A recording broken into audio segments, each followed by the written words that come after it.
Hey guys, welcome to LDS Reacts, where LDS reacts. Today I am reacting to something that is important to me, and I felt strongly to share my opinion on it. Not that anybody asked for it, but I'm going to give it to you anyway. So, this is referring to books. I'm a huge bookie. I love reading, and I'm going to tell everybody in the world that they need to read more books because it's just, most of the time it's true. Some people are crazy, and I think they do nothing but consume books. So besides them, everybody needs to read some more books. But what I am seeing, and this is within the church and without, so I'm not focusing just on like LDS members. This is all over the place. And honestly, even people who aren't religious, it's everyone. Just the point, and I don't know what I can and can't say on YouTube, so this video might sound a little funky. But importantly, the books that we are consuming, we all have seen, specifically church members, we've all seen and heard talks that are geared towards men, talking about the dangers of I don't know if I'm allowed to say it or not. I don't know how true these things are when they say like YouTube flags these things and you can't say these words. Okay, but that's what we're talking about.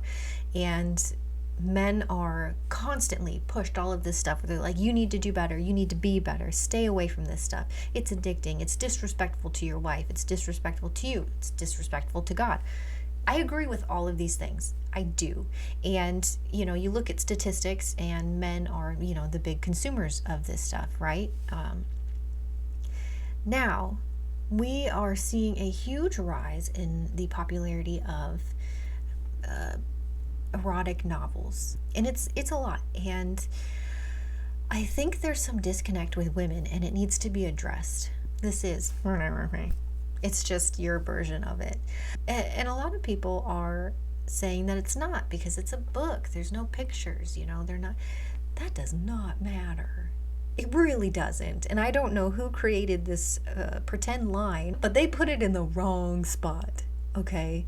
And I would argue in some cases it's almost worse. For you to sit down and read a book, that takes way more effort than just popping something on your screen. Not that I'm saying one is worse than the other, I guess, because all sins are equal, right?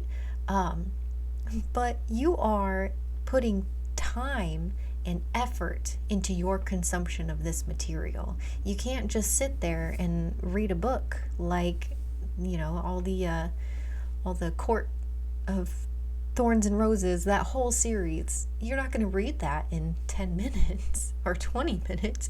You are going to potentially for days.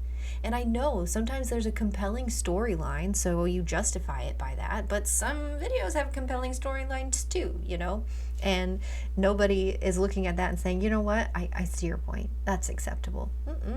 No. It is what it is. And this is a problem. And I think my biggest problem is how it is so much pushed on the men. And it feels like a lot of the times we're skating by accountability because for so long men were the problem. And so now they just need to continue to be the problem.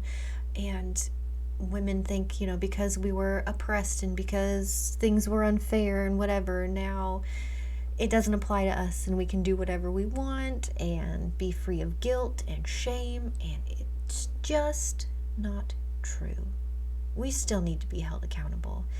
And I think it needs to be addressed. And maybe someday it will by higher ups. Maybe we'll get a good conference talk about the dangers of pornography for women. But it's probably a long time coming. And I know this is a small little channel, so not a lot of people are going to hear it, but it's important to me. I think it's important for men to hear too, because their wives are doing the very thing that they have a problem with their man doing. And I'm not going to say it's straight up gaslighting, I guess. I guess it depends.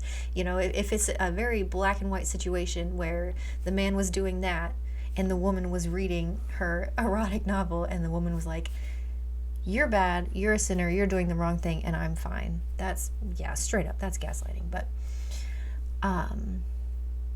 it's kind of ridiculous. And I see a lot of men getting pushed down and just a lot of people just automatically assuming that they're going to do the wrong thing or do bad things. Just the way that men are talked about lately is just it's problematic. It really is. I think we swung too far the other way, you know, where we were over here and we tried to push here to the middle, to the equality thing, and it's so far the other way. And it's honestly, it's not fair.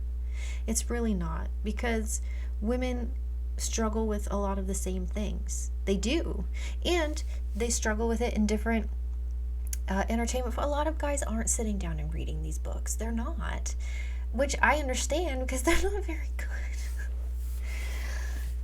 Besides the point, though. There's a lot of really good alternative options that don't have a bunch of smut in them.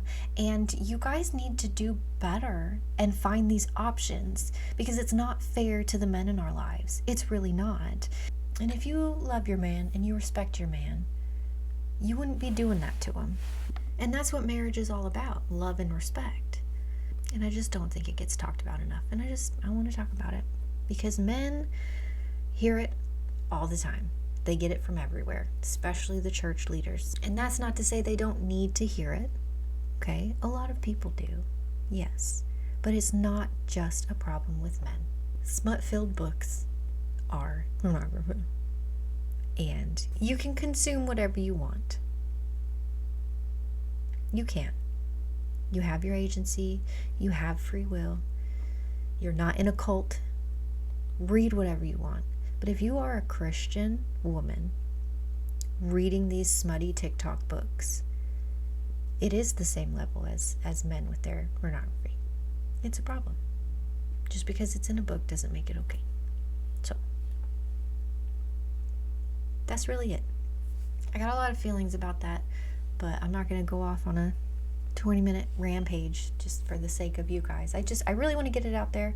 Again, it's really important to me. It is, because I'm seeing the double standard, and it's frustrating, and I'm seeing men unable to really say anything about it or be taken seriously about it, and that hurts my heart. It really does. I know how much it hurts to be on the other end of that kind of situation, and I don't think it's okay for women to put their men in those scenarios and have no accountability. We expect men to have accountability. We need to have accountability too. That's it. All right, I'm done. Peace.